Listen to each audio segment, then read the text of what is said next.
Welcome to Standard Chartered Money Insights, a podcast series by Standard Chartered Bank that brings you market views and insights on the go. Hello everyone, my name is Abhilash and thank you for joining us for this special podcast to mark International Women's Day. Now, the UN announced their theme for 2022 as Gender Equality Today for a Sustainable Tomorrow, where they will focus on recognizing on how women around the world are responding and contributing towards climate change. Hence, in today's podcast, we will focus on the impact of gender diversity on sustainable investments and investment performance. To give us more insights into this, I have with me today Eugenia Ko, Head of Sustainable Investing, and Hannah Chiu, who's our portfolio strategist. So, Eugenia, let's start with a more foundational question. What has gender diversity got to do with ESG and sustainable investing? Well, Abhilash, ESG investing is about managing non-financial risks that can impact the performance of companies and also looking at potential opportunities. ESG investing looks at three key areas: environmental, social, and governance. While gender diversity is often considered a social or S issue, it also ties in closely with G or governance, as they relate to company management and board decision making. As part of the governance pillar, gender diversity includes looking at the practices of individual companies and evaluating the significance of their diversity programs, board diversity, discrimination policies, accounts of harassment, and incident records. As an example of risk to a company, governance and regulators are becoming increasingly watchful of companies' female representation, and depending on where they operate, corporations may face even greater regulatory pressure to address gender parity at the board level and beyond. We have also seen the impact on reputations of companies due to sexual harassment cases, which have resulted in additional costs to companies in terms of litigation. There is also the aspect of investing in high-performing companies through the ESG lens. Having good gender representation on company boards is now increasingly important to performance, and this is something that Hannah will share about more later. Thank you, Eugenia. Hannah, now Eugenia mentioned that gender diversity is increasingly important, not only for better governance and risk management, but also for investment performance.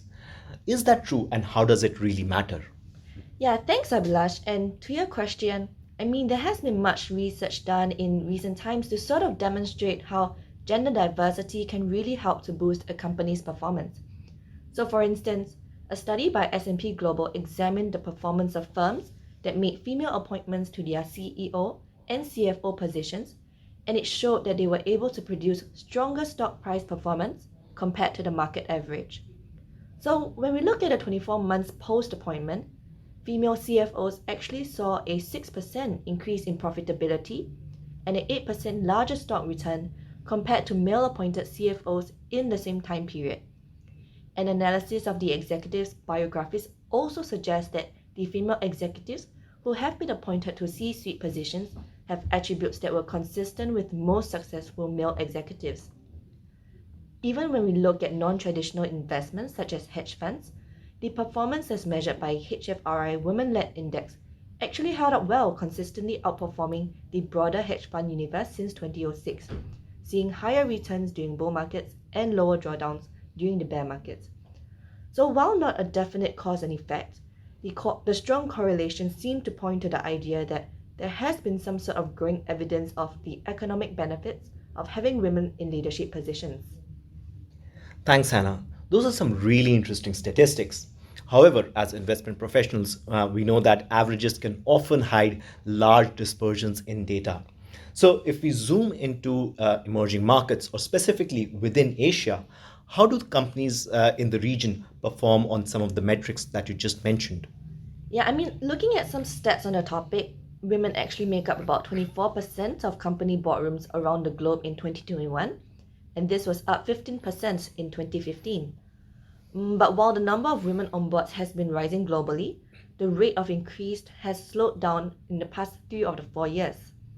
And when we zoom in into the landscape in Asia, Asian counterparts seem to lag behind, and as a whole, only about 1 in 50 Asian women account for C-suite roles.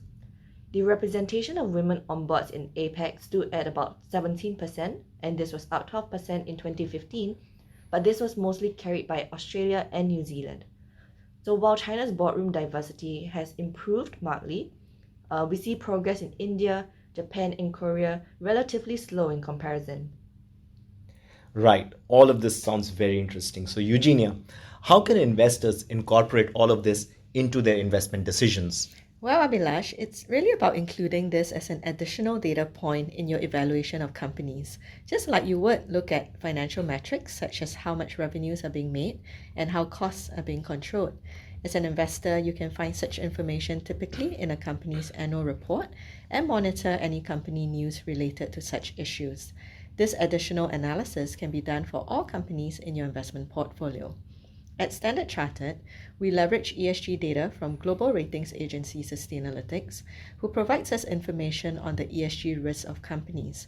Gender diversity is among the metrics that they look at. Companies with a low ESG risk score are part of our sustainable investments universe. And there are also more specific gender investments, such as a growing number of gender equality funds that are out in the market, or solutions that channel investments into supporting women livelihoods or lending to female entrepreneurs. Thank you, Eugenia and Hannah. That is all we have for this edition of our podcast. If you enjoyed this discussion, please don't forget to rate and like it. Thank you for listening and wish you a very happy International Women's Day.